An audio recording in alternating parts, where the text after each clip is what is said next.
These secrets of creation were revealed to them because they lived in harmony with the laws.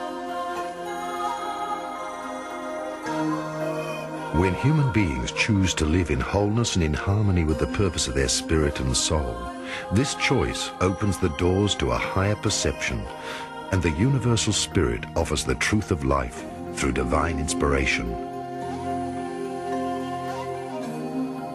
The result is global enlightenment, and civilization develops.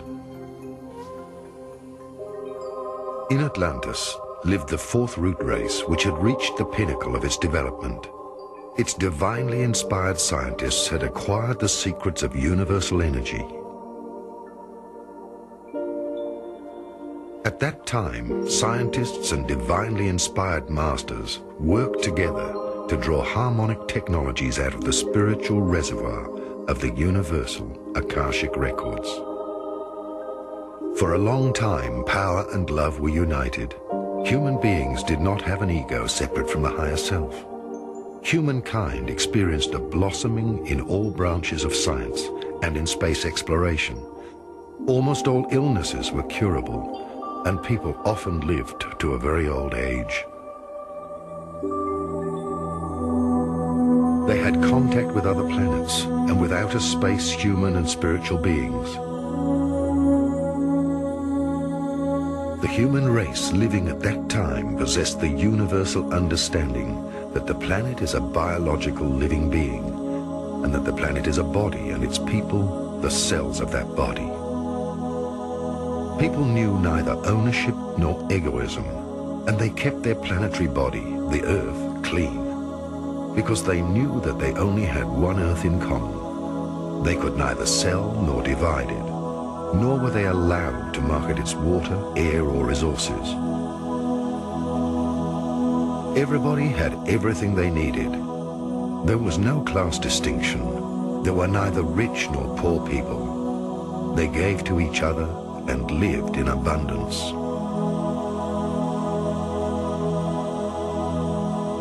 The living cosmic laws of brotherhood replaced the dogmatic religions and laws. People did not know labor. Rather, they contributed joyfully to the community with their personal achievements. Each individual's talents were encouraged. The understanding of both the inner spiritual worlds and the material outer worlds enabled the archetypes, the risen masters of wisdom, to live amongst humans and to teach them the great mysteries and initiation steps of the temple. The simplicity of the universal knowledge of the five elements, earth, fire, water, air, and the cosmic ether, formed the basis of a global sustenance. Humans still recognize that they're a part of God on earth, and that nothing exists separately from God. They were conscious that if they were a part of the creational spirit, which had been materializing for millions of years, they had to possess in themselves dormant but almighty powers waiting to be awakened. In mystery schools, step by step, they learnt to rise to a God-human consciousness. No one prayed to a separate God. They still remembered that they were fallen and incarnated angels who had to attend the school of life and be reborn until mastering and living through any conceivable experience. Until the time came when they would ascend to higher dimensions of consciousness. The masters of wisdom knew the secret of the expanding and contracting of the cyclic cosmos. In the Indian Vedic texts, it was described as the inhaling and exhaling of God. The expansion of the cosmos from the source was called the Omega cycle, since everything diverged from the source. The further the Milky Way and its suns moved away from the source, the weaker their connection to the spiritual source whence everything comes. This means that all life in spiritual decline or descent to lower dimensions slips into the third dimension of the solid material universe.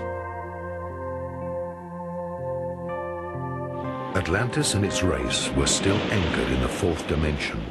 The Masters of Wisdom knew that at the peak of this civilization, the cosmic cyclic plan had anticipated that the souls would move down into the third dimension in order to totally experience the forgetting of their divine source and to live through the so-called Dark Age.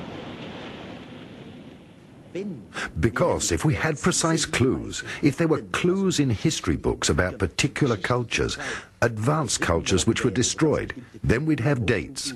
Then we would know that these things are factual, not mythological. But because we only have mythological clues, we're a bit up in the air. For my part, I'm completely convinced that advanced cultures must have existed.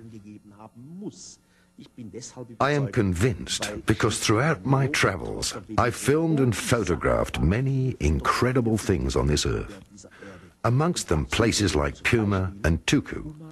These are enormous plateaus which are prefabricated building sections, revealing a level of technology that could never have come from our developing technology. It must have come from a prior civilization, obviously more advanced than ours. Something like an advanced culture can be proved on the basis of photographic evidence, as well as the mythological material.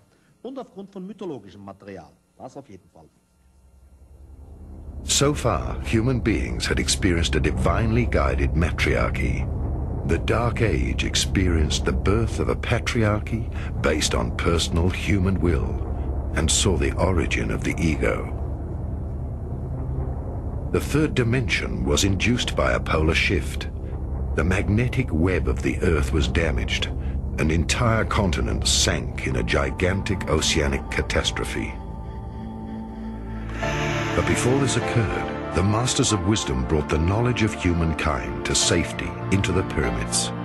They did not preserve written texts, but built the pyramids with mathematical precision, using a universal language which can only be deciphered when humankind leaves the cycle of the third dimension, enters the fourth again, and then returns to the fifth dimension.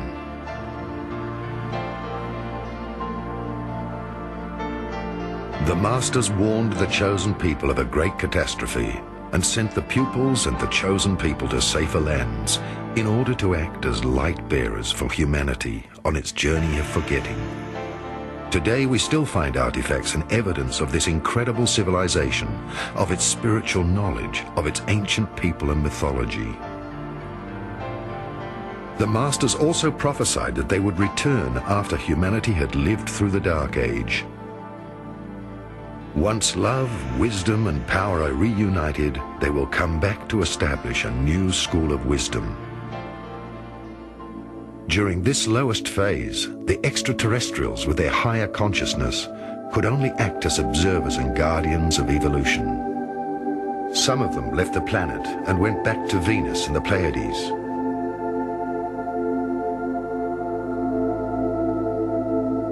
Another part withdrew into underground cities in the inner dimension of the hollow earth, known amongst other names as Shambhala, Eden, and Agartha.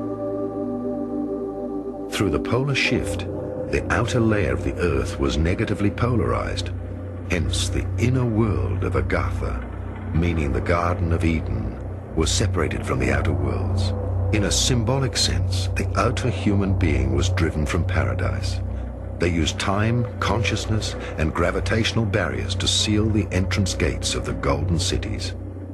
I'm Wendell Stevens, Lieutenant Colonel, United States Air Force, retired, and I was delivering aircraft from the storage center in Tucson to South America, which afforded me an opportunity to carry out my own personal investigations of the UFO phenomena and possible connections with earlier civilizations down there. In the course of these deliveries and my investigations, I was led to a Professor Javier Cabrera, who lives at Ica, south of Lima, Peru, on the edge of the Nazca Plains, where we find the Nazca Lines. The Nazca Lines, first of all, were an indication that somebody extraterrestrial or some civilization beyond ours was making contact with the South Americans in the area. And of course, Machu Picchu and Tiwanaku and some of the other earlier